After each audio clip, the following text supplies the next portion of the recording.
Hello દોસ્તો, હું છું નિર્મલ દવે. હું મારા ફ્રેન્ડ સાથે પહોંચી ગયો હતો ઉજ્જૈન. સવારે અમારી સવારી તૈયાર હતી. નાસ્તો કરીને અમે લોકો કાલ ભૈરવ દાદાના દર્શન કરવા માટે નીકળી ગયા હતા. અમારે સવારથી બધી જગ્યામાં ભીડ જ મળવાની હતી અને હા, નાના નાના છોકરાઓ પણ મળવાના હતા. લાઈનમાં બધા જ લોકો કંટાળી ગયા હતા. ત્યાં જ એક નાની ઢીંગલીએ અમારામાં ઉર્જાનો સંચાર કરી દીધો.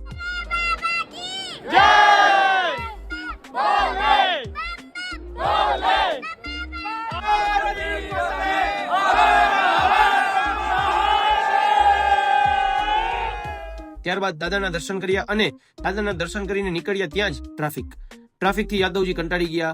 ત્યાંથી અમે મંગલેશ્વર પહોંચ્યા અને પછી જમીને થોડીક વાર આરામ કર્યો. આરામ કર્યા બાદ અમે લોકો પહોંચ્યા રામઘાટ. ત્યાં આરતીની તૈયારીઓ ચાલુ હતી. આરતીનો આનંદ મેળવ્યો.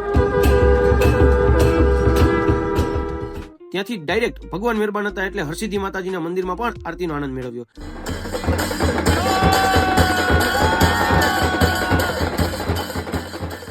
અને પછી ભીડમાંથી ભાગતા અમારા જોખમભાઈ સાથે વીઆઈપી પાસ લઈને અમે પહોંચી ગયા હતા મહાકાલ દાદાના દર્શન કરવા માટે. ત્યાં પણ એક નાની ઢીંગલી જોડે થોડી ઘણી મસ્તી કરી. દાદાના દર્શન કરીને જમી અને અમે અમારા દિવસનો અંત કર્યો.